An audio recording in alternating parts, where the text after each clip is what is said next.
هذا شغلة ما شغلة بدن مرنا فائدة يعني كهلا مرنا دبعتها كل كلمة فائدة إن كان كهلا يدي عن كبلاو إن حنكم عليها نلش قيسكيجو nasra aad bay u yartahay shaqadan waxaa aad loogu garanayaa inay gutaan ragga waa shaqo ka kooban farsamooyinka kala duwan oo dhanka makaanikada ah waxay awoodaa in ay si hufan u qabato dhammaan howlaha farsamo ee ay ka qabato geerajka ay ka shaqeyso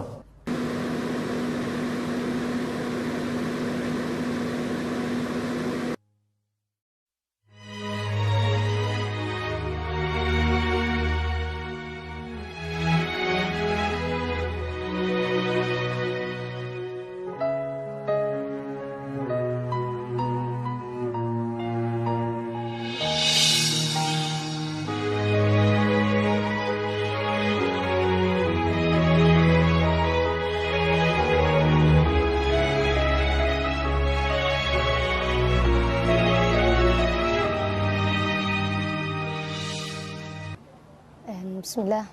magacay waa Nasr Xaaji Xuseen Ibrahim waxa igu qasbayna makaaniig noqdo waxay tahay shaqalaan wadan ka jirtay iyadoo shaqada taala hadana shaqooyin waa la helaa laakiin iyadoo shaqada taala hadana loo mahelisid qof ku caawiyo ama garab ku siiyo marka maadaama wadankii dagaal iyo abaar ay saameeyeen aniga waxaan ku dhiiraday inaan wax u qabto shaqada i banaaneed oo maanta aan qaban karin waxay ahayd maanta shaqada aad uma badna laakiin waxay ka shaqeyn doontaa baabuur nooca Leon ah waa baabuur nooca raaxada inkastoo uusan joogin milkiilaha gaariga haddana toos ayay la falgalaysaa Nasra oo ku dadaali doonta inay hagaajiso meelaha uu ka ciladaysan yahay baabuurkani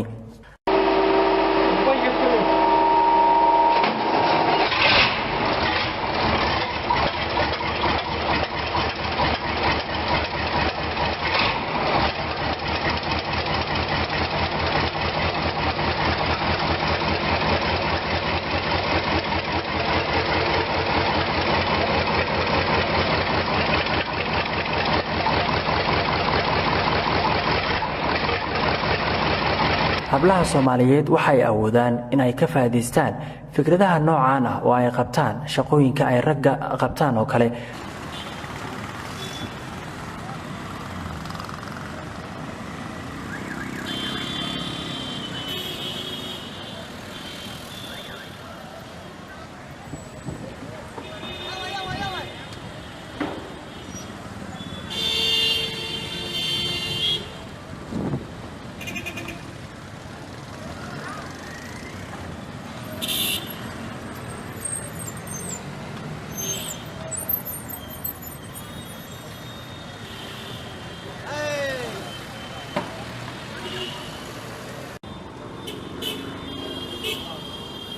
أنا لو وصلنا يعني كشقينا شقان إن لح بلاد عمل برشا أنا يعني أو يعني برناي إن ما مركي كلامتني عادي وعن قف مشاعري ولا عققتها إن شقان إنه وعدتها وين اللي بدن تقف كل يوم كلام جرتاني وجبره وحاول قصبة وعدنا جرتون ما دام أنا أبيه ويعني ويلا ولا لين هاد وريرين وحن كل يوم إن أنا لش قوسي وحك بدله وعن وحنا ترى tani su'aalo badan ayaa la iska weydiinayaa balse Nasra ayaa sharaxaysa waxa la gudboon gabdhaha Soomaaliyeed ee shaqo la'aanta ay ku hayso gudaha wadanka gabdhaha Soomaaliyeed meel walba dunida ka joogan waxaan u sheegayaa inay awood leeyihiin karti ay leeyihiin waxay qabsan karaan noloshooda ay bedeli karaan wax walba ay samaysan karaan marka guuleysanaysa guusha meesha ku soo jirta ma ogaan kartaa adiga marka wax walba inay qabataan samirka iyo dulqaadka abadaysan waa ogaa gabdhaha waa la nijibiya waa la liidaa wax ma qaban kartaan ayaa la laakiin wax walba ay qaban karaan gabdhaha hadii ay ayakina wax qabsadaan ay rabaan sidoo kale inay tahriibkii waxay aadayaan ay joojiyaan aniga waligeey kuma aan fikirin aan tahay waxaan aaminsanahay inay caradeedii helinayso marka waxaan leeyahay qofka gabar kasta Soomaali meel walba dunida ka joogto meesha ay joogtaa ka bilowdo shaqo. tani waa fursad nagu dhiirigelinaysa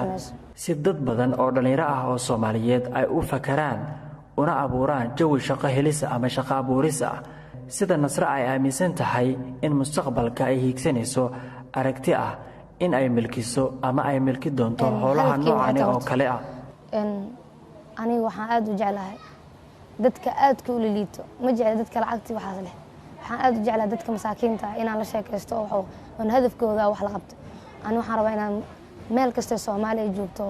inaan caawiyo dadka aadka u liito. waxaan rabaa inaan dad badan